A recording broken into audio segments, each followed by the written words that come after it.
नमस्ते। Around the ग्यालेक्सीमा स्वागत छ। यो कार्यक्रम मार्फत साताभरिका विश्व राजनीति, अर्थ, सामाजिक, मनोरञ्जन तथा विभिन्न रोचक जानकारीका साथ हामी उपस्थित हुनेछौँ।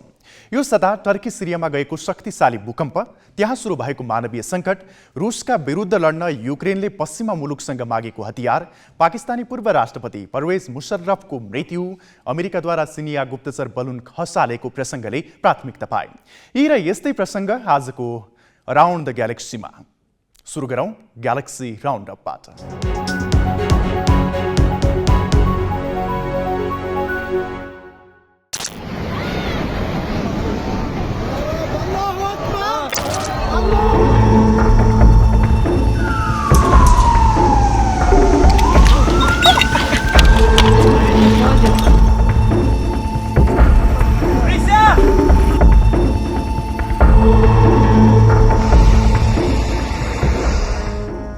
टर्की र सिरियामा यो साता गएको शक्तिशाली भूकम्पमा परि मृत्यु हुनेको संख्या 21,000 नागेको छ। यो कार्यक्रम तयार पार्दासम्म 75,000 भन्दा बढी घाइते भएका छन्। टर्कीमा मात्रै 17,674 जनाको मृत्यु भएको छ भने सिरियामा करिब 3,377 जनाको मृत्यु भएको अन्तर्राष्ट्रिय सञ्चार माध्यमले जनाएका छन्। विश्व स्वास्थ्य संगठन WHO ले आश्रय, विद्युत, पानी र इन्धनका अभावका कारण भूकम्पमा जीवित रहेका मध्ये पनि धेरैको मृत्यु हुन सक्ने चिन्ता व्यक्त गरेको छ। WHO ले भूकम्पको कारण सुरुमा देखिएको मृतकको संख्या भन्दा बढी मर्न सक्ने दोस्रो विपत्तिको खतरा रहेको जनाएको छ। सिरियामा भने भूकम्प गएको 4 दिनपछि राहत सामग्री बोकेका 6वटा संयुक्त राष्ट्र संघका ट्रक टर्कीको सिमाना पार गरेर सिरिया प्रवेश गरेका छन्। सिरियाले जनताले पाएको यो पहिलो अन्तर्राष्ट्रिय राहत सहयोग हो। अन्तर्राष्ट्रिय प्रतिबन्धका कारण सिरियामा कुनै पनि पश्चिमा देशले सिधै राहत सामग्री पठाएका छैनन्। टर्कीका भूकम्प प्रभावित क्षेत्रमा खोज र उद्धार कार्य जारी छ। उद्धार टोलीहरूलाई सबैभन्दा बढी प्रभावित क्षेत्रहरूमा खटाइएको समाचारमा उल्लेख छ। अत्याधिक चिसो तापक्रम, वर्षा र हिमपातका कारण उनीहरूले उद्धारमा कठिनाई भोगिरहेका छन्। भूकम्पका कारण टर्कीमा 3 महिनापछि हुने चुनाव समेत प्रभावित हुन सक्ने जनाइएको छ। गत सोमबार गाजियान्टेप नजिक 7.8 म्याग्निट्युडको भूकम्प गएको थियो। त्यसपछि स्थानीय समय अनुसार अपराह्न करिब 1:30 बजे अर्को 7.5 म्याग्निट्युडको भूकम्प गएको थियो।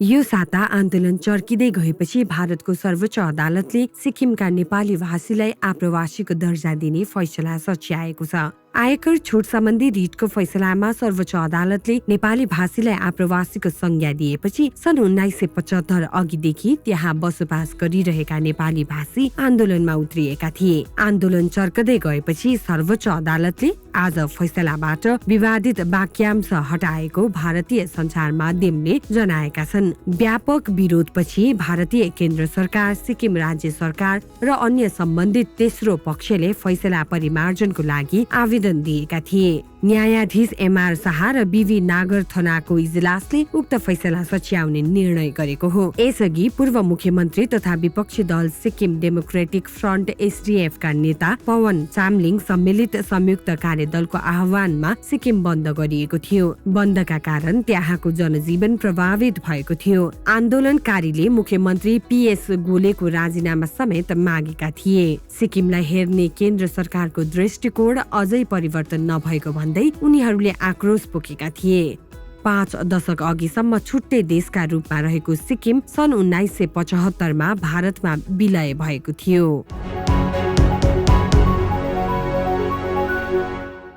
अमेरिकाले केही दिनदेखि आफ्नो आकाशमा उडिरहेको जासुसी बेलुनलाई खसालेको छ। चीनले अमेरिकामा जासुसीका लागि उडाएको भनिएको उक्त बेलुनलाई समुद्री सीमा माथिको आकाशबाट एटलान्टिक महासागरमा खसालेको हो। यो बेलुनले अमेरिकाको प्रमुख सैनिक ठेगानाको जासुसी गरिरहेको बताइएको थियो। अमेरिकी रक्षा मन्त्रालयले F-22 लडाकु जहाजले उक्त बेलुनलाई खसालेको जनाएको छ। अमेरिकी सेनाको तर्फबाट चलाइएको यस अभियानका कारण 3वटा विमानस्थल तथा उत्तरी र दक्षिणी क्यारोलिनाको तट नजिकको एयर स्पेस बन्द गरिएको थियो। अमेरिकाको टेलिभिजन च्यानलमा प्रसारित भइरहेका फुटेजमा एक सानो विस्फोटपछि यो बेलुन समुद्रमा खसिरहेको देखाइएको छ। तर उता चीनको विदेश मन्त्रालयले यसमा कडा प्रतिक्रिया दिँदै आपत्ति जनाएको छ। यसैबीच अमेरिकाले चिनिया जासुसी बेलुनको महत्वपूर्ण सूचनाहरू संकलन गरेको दावी गरेको छ। अमेरिकाले एउटा संदिग्ध भनिएको सोही बेलुन चीनले अनावश्यक जासुसीका लागि पठाएको भन्दै खसालेको थियो। सोही बेलुन मार्फत विभिन्न महत्वपूर्ण सूचनाहरू संकलन गरेको अमेरिकी गुप्तचर निकायका अधिकारीहरूले दावी गरेका छन्। अमेरिकी सांसदहरूले उक्त बेलुन मार्फत आफ्नो मुलुकमाथि गैर कानूनी रूपमा जासुसी गरेको भन्दै चीनको आलोचना गरेका छन्। सांसदहरूले बेलुन प्रकरणसँगै चीनसँगको कूटनीतिक सम्बन्धमा आँच आउन सक्ने चेतावनी पनि दिएका छन्। अमेरिकी आकाशमा चीनले सोही जासुसी बेलुन पठाएसँगै अमेरिकी विदेश मन्त्रीको चीन भ्रमण समेत स्थगित भएको थियो। चीनले भने उक्त बेलुन जासुसीका लागि प्रयोग नभएको बताउँदै आएको छ। अमेरिकाले जासुसीका लागि बेलुन प्रयोग गरेको बताए पनि चीनले भने मौसम सम्बन्धी सूचना संकलनका लागि बेलुन उडाएको दावी गरेको छ। तर अमेरिकी सेनाले सोही बेलुन आन्ध्र महासागरमा खसालेको थियो। उक्त बेलुनका भग्नावशेषबाट महत्वपूर्ण सूचना संकलन भएको अमेरिकी अधिकारीहरूले दावी गरेका छन्। यता चीनले भने बेलुनका भग्नावशेष निशर्त फिर्ता गर्न अमेरिकासँग माग गरेको छ। चीनको विदेश मन्त्रालयका प्रवक्ता माओ निङले अमेरिकाले अनावश्यक आशंका गरेको बताए। उहाँले अमेरिकाले चीनमाथि सूचना र जनमत युद्ध गर्न खोजेको पनि आरोप लगाएका छन्। यसैबीच चीनका राष्ट्रपति सी चिनफिङले आधुनिकीकरण भनेको पश्चिमीकरण हो भन्ने मिथकलाई चीनले तोडेको बताएका छन्। मंगलबार एक महत्वपूर्ण भाषण दिँदै सीले विकासशील मुलुकहरूले चिनिया मोडेल पछ्याउन सक्ने पनि बताए। कम्युनिस्ट पार्टीका कार्यकर्ता र सरकारी अधिकारीहरू सहभागी अध्ययन भेलामा सीले चीनले पश्चिम भन्दा अलग नयाँ आधुनिकीकरणको मोडेल पेश गरेको दावी गरे। यो मानव सभ्यताको नवीनतम स्वरूप भएको उनको भनाइ थियो। उनले यो लाई सही ढंगले बुझ्न र चिनिया आधुनिकीकरणको प्रवर्धन गर्न पनि पार्टी सदस्यहरूलाई आग्रह गरे। चिनिया मोडलले आधुनिकीकरणको वैकल्पिक तस्बिर देखाउने र विकासशील मुलुकको बाटो फराकिलो पार्ने पनि उनले बताए। चीनको वार्षिक संसद अधिवेशन भन्दा एक महिना अघि उनले यस्तो भाषण गरेका हुन्। बेजिङमा मार्चमा हुने संसद अधिवेशन सँगै अक्टोबरको महाधिवेशनबाट सुरु भएको पार्टी र सरकारको हेरफेरले पूर्णता पाउनेछ भने त्यससँगै राष्ट्रपतिको तेस्रो कार्यकाल पनि उनले सुरु गर्नेछन्। पार्टी नेतृत्वको निर्देशन पालना गरेर मात्रै चिनिया आधुनिकीकरणको भविष्य उज्जवल हुने, अन्यथा त्यसले आफ्नो आत्मा गुमाउने पनि उनले बताए। उत्तर कोरियाले रात्रिकालीन परेडमा हालसम्मकै धेरै अन्तर्महादेशीय ब्यालिस्टिक क्षेप्यास्त्र प्रदर्शन गरेको छ। यसले उत्तर कोरियाको क्षेप्यास्त्र निर्माण क्षमता बढेको र क्षेप्यास्त्रका लागि ठोस इन्धनको विकास गरेको देखिएको विज्ञहरूले बताएका छन्। गत वर्ष उत्तर कोरियाले अनेकौं ब्यालिस्टिक क्षेप्यास्त्र परीक्षण गरेको थियो। बुधबार राति भएको परेडको तस्बिर तथा भिडियो सरकारी टेलिभिजन KCNA बिहिबार देखाएको थियो, जसमा ह्वाङसङ 17 नामक अन्तर्देशीय ब्यालिस्टिक क्षेप्यास्त्र 11 वटा देखिएको थियो। सो क्षेप्यास्त्रले संसारको जुनसुकै कुनामा आणविक हतियार प्रहार गर्न सक्ने ह्वाङसङ 17 पहिलो पटक गत वर्ष परीक्षण गरिएको थियो। दक्षिण कोरियाले अवैध आणविक हतियार उत्पादन तत्काल बन्द गर्न उत्तरलाई आग्रह गरेको छ। यसैबीच नेता किमले आफ्ना छिमेकी र वासिङटनसँगको बढ्दो तनावका बीच आफ्ना फौजलाई युद्ध अभ्यास विस्तार गर्न निर्देशन दिएका छन्। सत्तारूढ वर्कर्स पार्टीको केन्द्रीय सैन्य आयोगको पछिल्लो बैठकको अध्यक्षता गर्दै उनले सुदृढ युद्ध तयारीका निम्ति निर्देशन दिएका हुन्। क्षेप्यास्त्र परीक्षण र हतियार प्रदर्शन गरेर कोरियाली प्रायद्वीपको शान्ति एवं स्थायित्वका लागि पहिलेदेखि नै उत्तेजक बनाएको उत्तर कोरियाली नेताले अतुलनीय शक्ति प्रदर्शन गर्न तथा विकासका नयाँ चरण खोल्न सशस्त्र सैन्य बललाई आदेश दिएको देशको आधिकारिक समाचार समितिले जनाएको छ। हङकङ र मकाउका नागरिकलाई चीन आवत जावतमा लगाएको प्रतिबन्ध हटाइने भएको छ। हङकङ सरकारले विदेशी पर्यटकलाई आकर्षित गर्ने उद्देश्यले 5 लाख हवाई टिकट निशुल्क वितरण गर्ने घोषणा गरेको दोस्रो दिन चीनले प्रतिबन्ध हटाउने भएको हो। हङकङ र मकाउ राज्य परिषद कार्यालयका अनुसार सोमबार मध्यरातदेखि निर्वाध रूपमा चीनबाट मकाउ र हङकङ तथा मकाउ र हङकङबाट चीन जान आउन पाइनेछ। कोरोना विरुद्ध खोप नलगाएका विदेशीले पनि हङकङमा प्रवेश गर्न पाउनेछन्। उनीहरूले क्वारेन्टाइनमा बस्नुपर्ने छैन। कोभिडका कारण पछिल्ला 3 वर्षमा 27 अर्ब डलर गुमाई मन्दीतर्फ धकेलिएको हङकङलाई चीनको निर्णयले पुनः जीवन्त बनाउने अपेक्षा गरिएको छ। सबै प्रतिबन्ध हटाइए पनि मास्क भने अनिवार्य रूपमा लगाउनु पर्नेछ।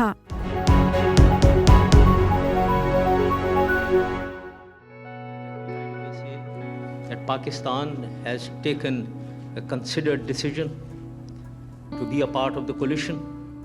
पाकिस्तानका पूर्व राष्ट्रपति परवेज मुशर्रफको आइतबार निधन भएको छ।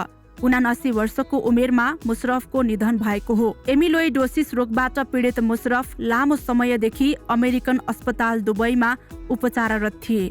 मुशर्रफ सन् 2001 देखि 2008 सम्म पाकिस्तानका राष्ट्रपति थिए। सन् 1943 अगस्त 11 मा दिल्लीमा जन्मिएका मुशर्रफले सेन्ट प्याट्रिक्स हाई स्कुल कराचीबाट अध्ययन सुरु गरेका थिए भने लाहोर स्थित क्रिस्चियन कलेजबाट उच्च शिक्षा हासिल गरेका थिए। सन् 1979 मा रक्तपातविहीन सैनिक कू गरेर सत्ता हत्याएका मुशर्रफलाई 2 वटा हत्याको अभियोग समेत लागेको थियो। सन् 2001 को जुनमा उनले सैन्य प्रमुख रहँदै आफूलाई राष्ट्रपति घोषणा गरेका थिए। सन् 2002 को अप्रिलमा एक विवादास्पद जनमत संग्रह गराउँदै मुशर्रफ 5 वर्षको लागि पाकिस्तानको राष्ट्रपति बनेका थिए। सन् 2007 को अक्टोबर नोभेम्बरमा मुशर्रफले पुनः राष्ट्रपतिको चुनाव जितेका थिए, तर उनले गराएको चुनावलाई सर्वोच्चले चुनौती दियो। त्यसपछि उनले देशमा सङ्कटकाल लागू गरेका थिए। उनले मुख्य न्यायाधीश जस्टिस इफ्तिखार चौधरीको ठाउँमा एक नयाँ मुख्य न्यायाधीश नियुक्त गरेका थिए, जसले उनको चुनावलाई वैधानिकता दिएको थियो। सन् 2008 अगस्टमा मुशर्रफले राष्ट्रपति पदबाट राजीनामा दिएका थिए। मुशर्रफमाथि पूर्व प्रधानमन्त्री बेनजीर भुट्टो र रेड मस्जिदका धर्मगुरुको हत्याको अभियोग पाकिस्तानी अदालतमा रहेको छ। राज्यद्रोहको मुद्दामा मृत्युदण्डको सजाय सुनाइएका मुशर्रफ पछिल्लो समय निर्वासनमा थिए।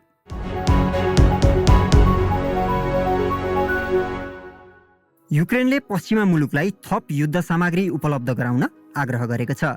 गत वर्ष युद्ध सुरु भएपछि पहिलो पटक युरोप भ्रमणमा निस्किएका युक्रेनी राष्ट्रपति भोलोदिमिर जेलेन्स्कीले युरोपेली नेतासँग युद्धमा रुसमाथि आफ्नो जित सुनिश्चित गर्न थप सैनिक सामग्री उपलब्ध गराउन आग्रह गरेका हुन्। युरोप भ्रमणका क्रममा बेलायत पुगेका राष्ट्रपति जेलेन्स्कीले प्रधानमन्त्री ऋषि सुनकसँगको भेटमा युक्रेनलाई युद्ध विमान सहयोग गर्न आग्रह गरेका हुन्। यद्यपि बेलायतले त्यसबारे कुनै प्रतिक्रिया दिएको छैन। बेलायती सेनाले आफ्नो मुलुकलाई यसअघिदेखि नै विभिन्न सहयोग जारी राखे पनि यसलाई थप विस्तार गर्न राष्ट्रपति जेलेन्स्कीले आग्रह गरेको अन्तर्राष्ट्रिय सञ्चार माध्यमहरूले जनाएका छन्। यस लगत्तै फ्रान्स पुगेका जेलेन्स्कीले फ्रान्सेली राष्ट्रपति इमानुएल म्याक्रो र जर्मन चान्सलर ओलफ स्कल्ससँग पेरिसमा भेटवार्ता गरेका थिए। उनीहरूबीच भएको त्रिपक्षीय वार्तामा समस्यामा परेको युक्रेनका लागि के कस्तो सहयोग पुर्याउन सकिन्छ भन्ने बारे कुराकानी भएको बताइएको छ। यसैबीच राष्ट्रपति जेलेन्स्की आज बेल्जियमको राजधानी ब्रसेल्समा आयोजना हुने युरोपेली मुलुकको बैठकमा सहभागी भएका थिए।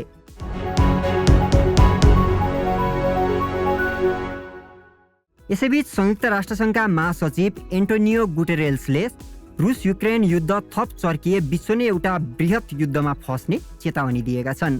राष्ट्रसङ्घीय महासभामा बोल्ने क्रममा उनले युक्रेनमाथिको हमलाले युक्रेनी जनता मात्र नभई विश्वले नै ठूलो पीडा भोग्नु परिरहेको बताएका हुन्। अहिले पनि युद्ध रोकिने सङ्केत नदेखिएको उनले बताए। अब विश्वले आँखा खोलेर हेर्नुपर्ने बेला आएको भन्दै उनले कतिन्जेल ठुलो रक्तपात भएको हेर्ने भन्दै प्रश्न समेत गरेका छन्।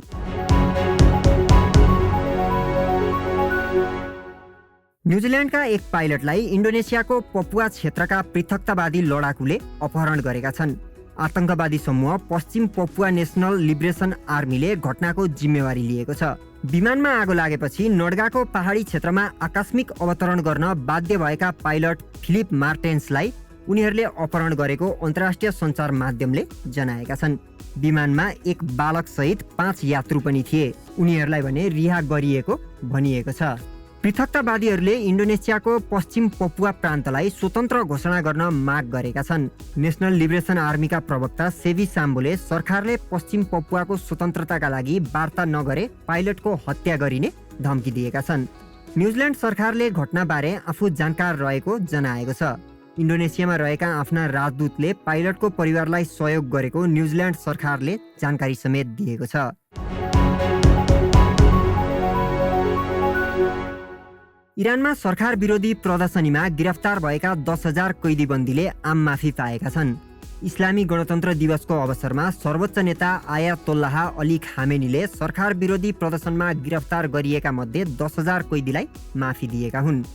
विरोध प्रदर्शनी केही मत्थर भएपछि उनीहरूलाई शर्तसहित माफी दिएको इरानी सरकारी सञ्चार माध्यमले जनाएको छ।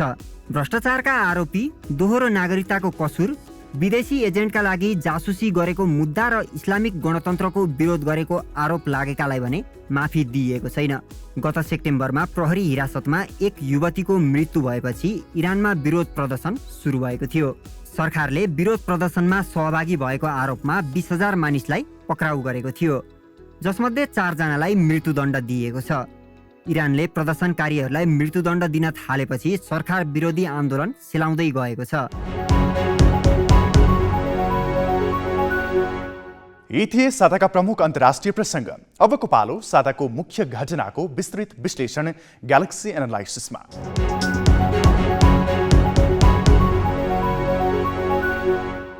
यो साता विश्वमा भएका विभिन्न राजनीतिक तथा अन्य घटनाको बारे चर्चा गरौँ। गत सोमबार बिहान गएको 7.8 म्याग्निच्युडको भूकम्पले मानवीय सङ्कट निम्ति आएको छ।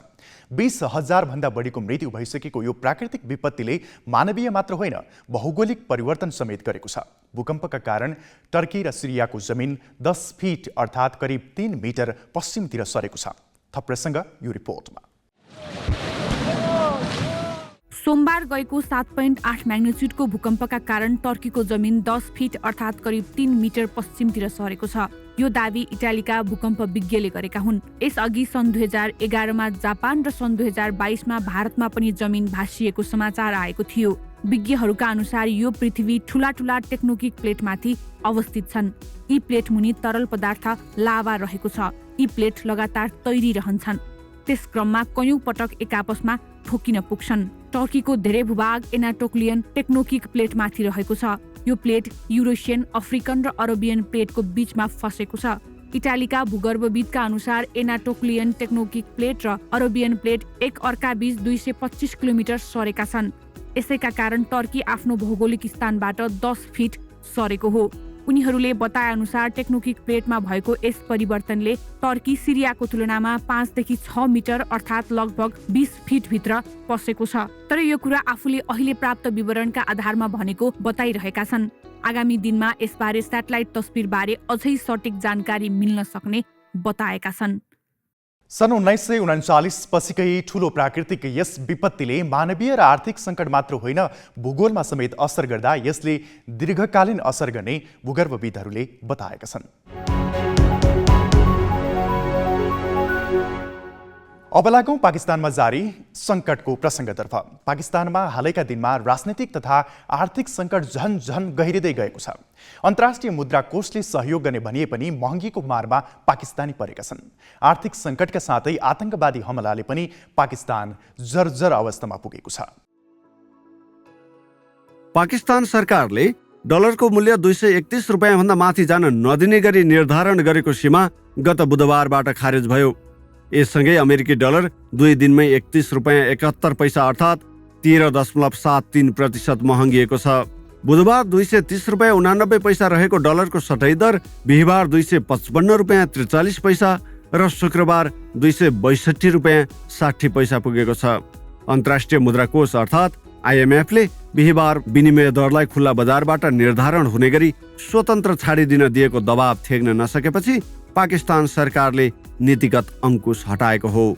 पाकिस्तान अहिले आइएमएफको वित्तीय राहत योजनाको पैसा नआउने हो भने श्रीलङ्का जस्तै टाट पल्टिने अवस्थामा छ। त्यहाँको केन्द्रीय बैंकका अनुसार गत सातासम्म उसको सिँगै वित्तीय प्रणालीमा केवल 9 अर्ब 45 करोड अमेरिकी डलर मात्रै विदेशी मुद्रा बाँकी छ। तर यो साता मात्रै करिब 4 अर्ब डलर ऋण चुकाउनु पर्ने दायित्व थियो। रोइटर्सले अब पाकिस्तानसँग जम्मा जम्मै 3 हप्ताका लागि मात्रै आयात धान्न सक्ने हैसियत बाँकी रहेको भनेको छ। आइएमएफले 6 अर्ब डलर सहायता दिने भने पनि 1.5 वर्ष अघि 1 अर्ब 17 करोड डलर दिएर थप निकासा रोकिरहेको छ। यसबीचमा 9 पटक बैठक गरेर उसले इन्धनको मूल्य बढाउनु पर्ने, कर उठाउने दायरालाई व्यापक विस्तार गर्नुपर्ने र विनिमय दरलाई खुला छोड्नुपर्ने जस्ता कयौं शर्त पालना गर्न दबाब दिँदै आएको छ। पाकिस्तानका अधिकतर आर्थिक सूचकहरू पनि सकारात्मक छैनन्। यसै हप्ता स्टेट बैंक अफ पाकिस्तानले ब्याजदर बढाएर 24 वर्ष यताकै उच्च बनाएको छ। त्यहाँ अहिले नीतिगत ब्याजदर नै 17% पुर्याइएको छ, जबकि नेपालमा यही दर अहिले पनि 7% मात्रै छ। औसत महँगीको दर 25% हाराहारी पुगेको छ। पछिल्ला 3 महिनामा मात्रै पाकिस्तानले 5 अर्ब डलर विदेशी ऋण लिइसकेको छ। तर हालत सुध्रिने होइन, झन खराब हुँदै गएको छ। आफ्ना शर्त नमाने पैसा दिन्न भनेर धम्काइरहेको IMFसँग झुक्नुको विकल्प पाकिस्तान सरकार सामु छैन। त्यसो त सरकारले विदेशी मुद्राको ढुकुटी बचाउन भनेर लिएको नीति उल्टै घातक साबित हुन पुग्यो। सरकारले डलरको भाउमा अंकुश लगाएपछि मानिसहरू कालोबजारीतर्फ मोडिए। बैंकहरूबाट डलर किनी मात्रै रहने र बेच्नु परे कालोबजारीलाई बेच्न थाले। बैंकबाट डलर लिएर कालोबजारीलाई बेच्दा 1 डलरमा सिधै 20-30 रुपियाँ फाइदा हुने भएपछि सरकारी पहुँचमा विदेशी मुद्रा आउनै छोड्यो। आयातकर्ताहरूले विदेशमै पैसा रोकिदिए, रेमिटेन्सको पैसा पनि 1/3 घट्यो। यसरी आजभन्दा 5-6 वर्ष अघि लगभग नेपाली रुपियाँकै हैसियतमा रहेको पाकिस्तानी मुद्रा अहिले एसियाकै कमजोर भएको छ। अब त चाँडै नै हाम्रो 1 रुपियाँले पाकिस्तानको 2 रुपियाँ खरिद गर्न सक्ने अवस्था आउन लागेको छ। देशको ढुकुटीमा विदेशी मुद्रा रित्तियो भने हाम्रा हातका नोटहरू कसरी खोस्टैसरी बन्छन् भन्ने यो पछिल्लो उदाहरण हो। विनय बन्जारा, ग्यालेक्सी फोके। श्रीलङ्कापछि पाकिस्तानमा देखिएको यस प्रकारको सङ्कट यस क्षेत्रका अन्य मुलुकमा पनि बिस्तारै देखिने त होइन भन्ने बहस उठेको छ। अब गरौँ दक्षिण एसियाबाट दक्षिण पूर्वी एसियाली मुलुक म्यानमारको सैनिक शासनको चर्चा। म्यानमारमा सेनाले सत्ता हातमा लिएको 2 वर्ष पुरा भएको छ। निर्वाचित सरकारलाई अपदस्थ गरेर सन् 2021 को फेब्रुअरी 1 मा देशको बागडोर आफ्नो हातमा लिएको जुन्ता सरकारले त्यस यता विभिन्न मानवाधिकारको उल्लङ्घन गर्नुका साथै आफ्नो सत्ता टिकाइराख्न आङ सान सुकी सहित थुप्रै प्रजातन्त्रवादी नेताहरूलाई झुट्टो मुद्दामा नियन्त्रणमा लिएको छ। संयुक्त राष्ट्रसङ्घ तथा पश्चिमा देशहरूले थुप्रै प्रतिबन्ध लगाए पनि हालसम्म पनि प्रजातन्त्र पुनर्बहाली गर्न त्यहाँको सेनाले कुनै चासो देखाएको छैन। प्रजातन्त्रवादी नेता आङ सान सुचीले निर्वाचनमा धाँधली गरेको आरोप लगाउँदै सन् 2021 फेब्रुअरी 1 मा उनी सहित अन्य उच्च पदस्थ अधिकारीलाई नियन्त्रणमा लिएर म्यानमारमा सेनाले सत्ता कब्जा गर्यो। सत्ता कब्जा गरेर सङ्कटकाल लगाएको घोषणा भएसँगै म्यानमारमा टेलिभिजन, टेलिफोन, रेडियो लगायत सञ्चारका साधन बन्द गराइयो। देशभर फोन, इन्टरनेट अवरुद्ध हुँदा हवाई उडान समेत बन्द भए। याङ्गुनका सडकमा सर्वसाधारण कम, सेना धेरै देखिए। विभिन्न स्थानमा काँडेतार लगाएर सेनाले सुरक्षा जाँच बढायो। सबै सरकारी भवनमा सेना तैनाथ भए। अन्तर्राष्ट्रिय सञ्चार माध्यमले समाचारका लागि सेनाले थाहा नपाउने गरी सामाजिक सञ्जाल मार्फत केही मानिससँग जानकारी लिनुपर्ने अवस्था सृजना भयो। यो सबै गर्नुको उद्देश्य देशमा वास्तविक र अनुशासित बहुदलीय लोकतान्त्रिक प्रणालीलाई सुदृढ बनाउनु रहेको सेनाले बताउने गरेको छ।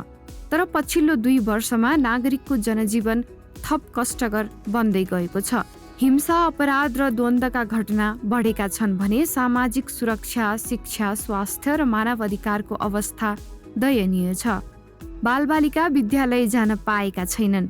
स्थिति यति नाजुक बनेको छ कि कमजोर आर्थिक अवस्थाका कारण सन्तानको पालन पोषण गर्न नसक्ने भएले गर्भपतन गराउनेको सङ्ख्यामा वृद्धि भएको छ। 2 वर्षको अवधिमा 15 लाख मानिस विस्थापित भएका छन्।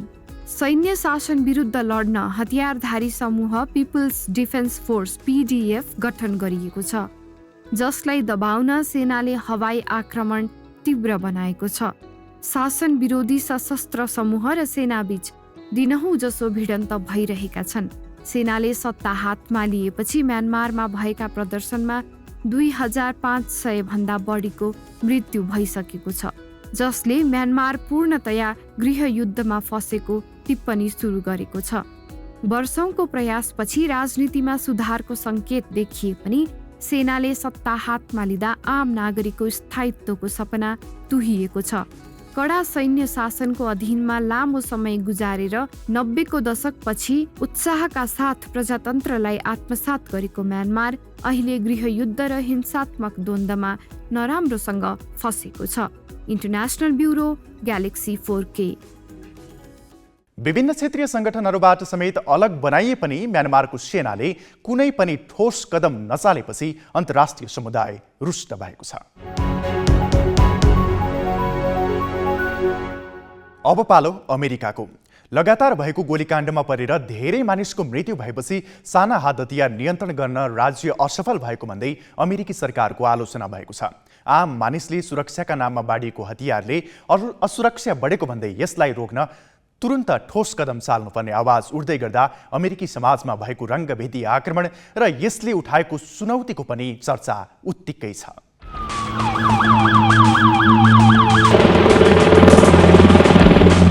अमेरिकामा नागरिकलाई बन्दुक किनेर घरमा राख्न कुनै समस्या छैन। त्यहाँको संविधानले नै हरेक नागरिकलाई आफ्नो सुरक्षाका लागि बन्दुक राख्ने अधिकार दिएको छ। हात हतियार राख्ने लाइसेन्स दिइन्छ। अझ भनौं, बन्दुक राख्नु वा प्रयोग गर्न पाउनु अमेरिकी नागरिकको नैसर्गिक अधिकार नै हो। सामान्य ग्रोसरी मार्केटमा नै बेच्नका लागि बन्दुक राखिएको हुन्छ।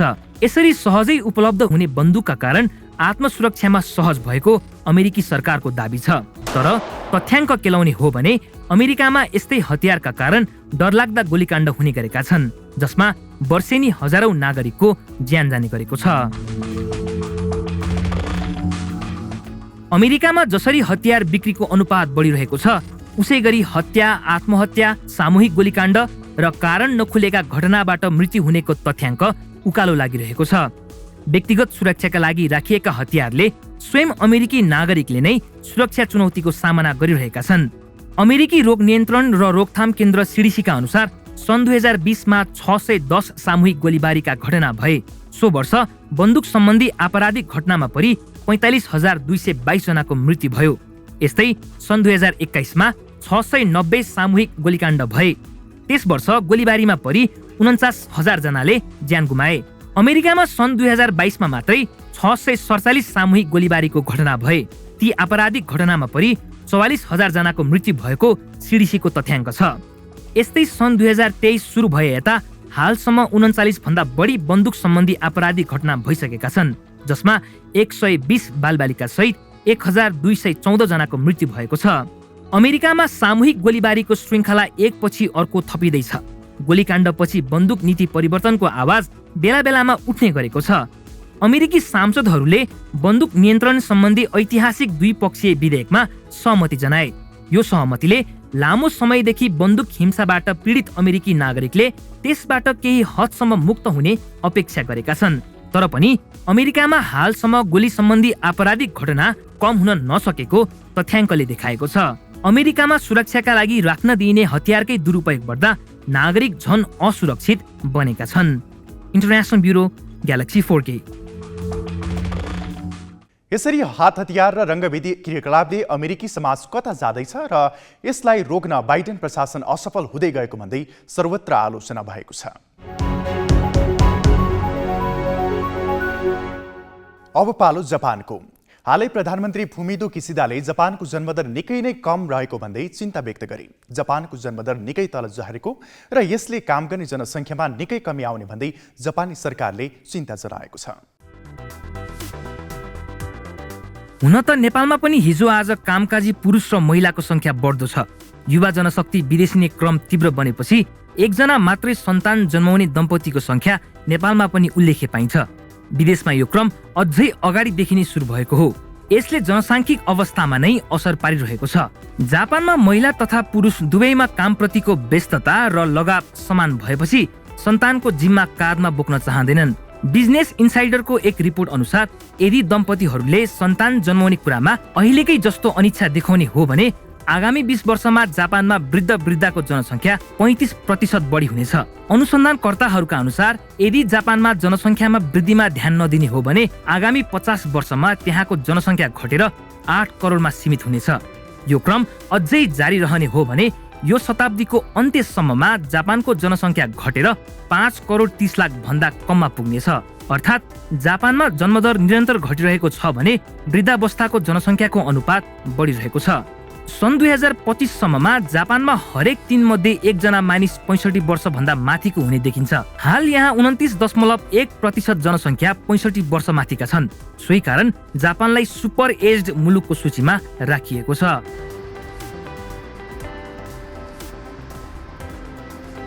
घट्दो जन्मदरले कालान्तरमा नै जापानमा युवाहरूको संख्या उल्लेख्य घट्नेछ। यसले श्रम बजार मात्रै प्रभावित हुने होइन, सामाजिक अवस्था समेत बिथोलिनेछ।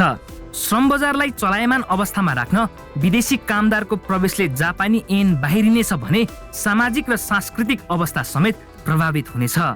वृद्धको संख्यामा हुने वृद्धि मुलुकका लागि प्रति उत्पादक हुनेछ। उनीहरूको रेखदेखका लागि आवश्यक पर्ने युवाहरूको कमी हुनेछ। संसदमा आफ्नो नीतिगत मन्तव्य दिने क्रममा घट्दो जन्मदरलाई लिएर प्रधानमन्त्री फुमियो किसिडाले समाजका रूपमा देश काम गर्न नसक्ने अवस्थामा पुग्न लागेको भन्दै चिन्ता व्यक्त गरेका छन्। प्रधानमन्त्री किसिडाले दम्पतिहरूलाई सन्तान जन्माउन आग्रह गरेका छन्।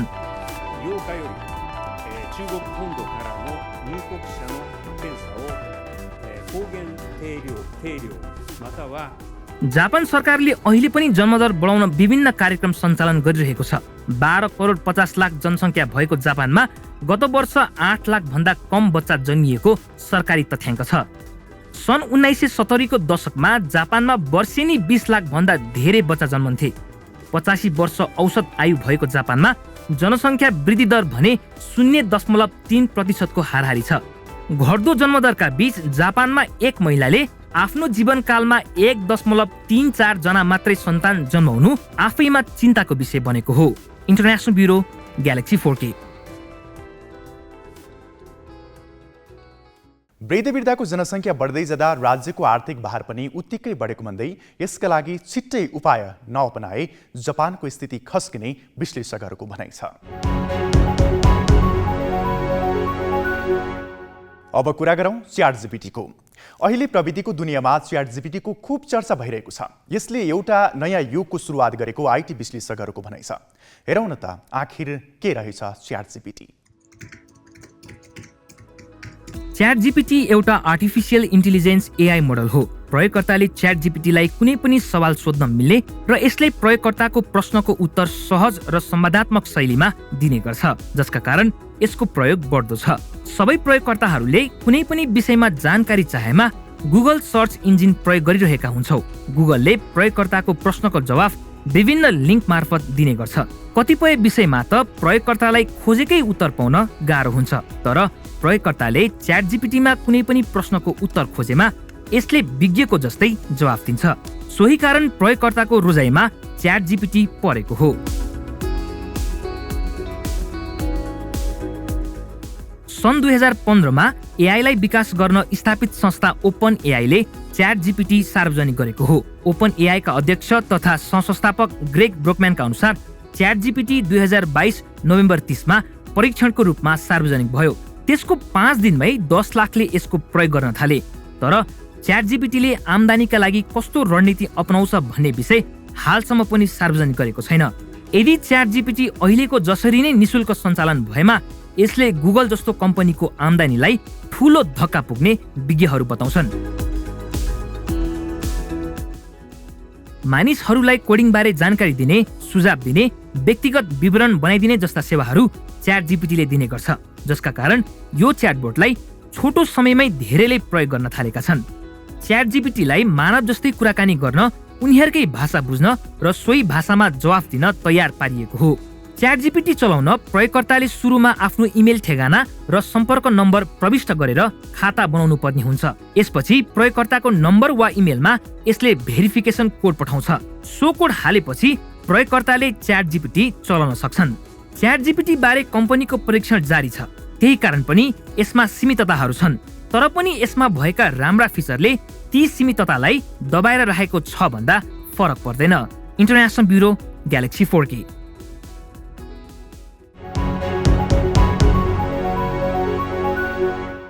यो सता रोचक खगोलीय घटनाले पनि सबैको ध्यान आकर्षण गर्यो। वैज्ञानिकहरूले बृहस्पति ग्रहमा थप 12 वटा चन्द्रमा रहेको दावी गरेका छन् भने हरियो पुच्छे तारा C2022 E3ZTEF गत साता पृथ्वीको सबैभन्दा नजिकैको बिन्दुमा आइपुगेको थियो। बृहस्पति ग्रहमा थप 12वटा चन्द्रमा रहेको खगोलविदहरूले दावी गरेका छन्। सौर्यमण्डलमै सबैभन्दा बढी चन्द्रमा रहेको दावी गर्दै आएका खगोलविदहरूले बृहस्पति ग्रहमा थप 12वटा चन्द्रमा पत्ता लागेसँगै बृहस्पतिमा कुल 92 चन्द्रमा पत्ता लगाएका हुन्। खगोलविदहरूले यसअघि शनि ग्रहमा 83वटा चन्द्रमा पत्ता लगाएको बताएका थिए। अमेरिकाको हवाई र चिलीमा गत वर्ष टेलिस्कोप प्रयोग गरेर बृहस्पतिका ती नयाँ चन्द्रमा पत्ता लागेको international astronomical union minor planet सेन्टरले जनाएको छ। नयाँ चन्द्रमाको आकार 0.6 माइलदेखि 2 माइलसम्मका रहेको जनाइएको छ। आगामी अप्रिलमा युरोपेली अन्तरिक्ष एजेन्सीले बृहस्पति ग्रह र त्यसका केही ठूला चन्द्रमाको अध्ययन गर्न अन्तरिक्ष यान प्रक्षेपण गर्ने भएको छ। अमेरिकी अन्तरिक्ष अनुसन्धान केन्द्र नासाले पनि आगामी वर्ष अर्को यान प्रक्षेपण गर्ने भएको छ। खगोलविदहरूका अनुसार बृहस्पति र शनि साना चन्द्रमाले भरिएका छन्। यसैबीच गत वर्ष पत्ता लागेको हरियो पुच्छ्रे तारा C/2022 E3ZTEF गत साता पृथ्वीको सबैभन्दा नजिकको बिन्दुमा आइपुगेको थियो। पृथ्वीका विभिन्न स्थानबाट खाली आँखाले हेर्दा पनि उक्त दुर्लभ खगोलीय पिण्ड देखिएको थियो। झन्डै 50,000 वर्ष लगाएर सूर्यको परिक्रमा गर्ने क्रममा उक्त पुच्छ्रे ताराले अहिले पृथ्वी नजिकै भएर अन्तरिक्षमा विचरण गरिरहेको छ। इङ्ल्यान्डको नटिङगमसरमा बस्ने जोर्ज चानले हरियो पुच्छ्रे ताराको दृश्य आफ्नो घर पछाडिको बगैँचाबाट खिचेका छन्। तस्विरहरूको संयोजनबाट उनले टाइम ल्याप्स भिडियो पनि बनाएका छन्। अब पालो विश्व सङ्गीत, मनोरञ्जन र साहित्यको प्रसङ्ग ग्यालेक्सी टकिजको।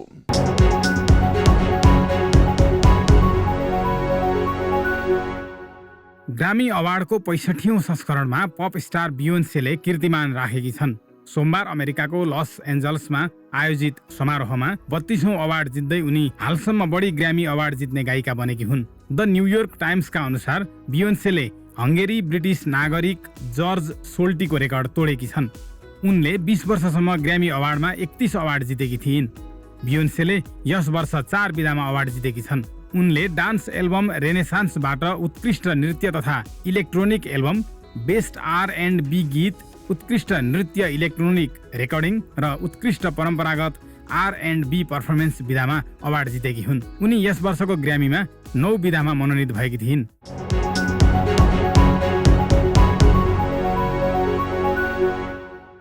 नेटफ्लिक्सले यस वर्षको पहिलो चौमासिकदेखि पासवर्ड सेयरिङमा कडाई गर्ने बताएको छ।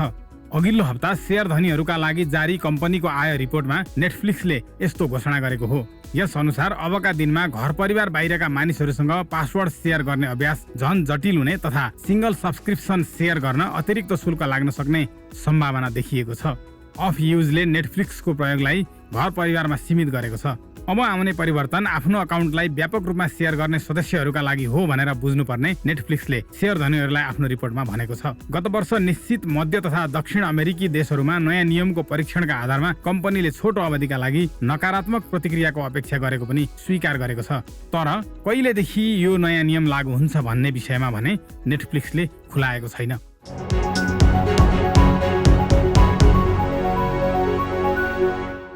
यी प्रसङ्गका साथै यो साताको लागि अराउन्ड द ग्यालेक्सी यति नै। आगामी साता फेरि नयाँ प्रसङ्गका साथ उपस्थित हुनेछौँ। नमस्ते।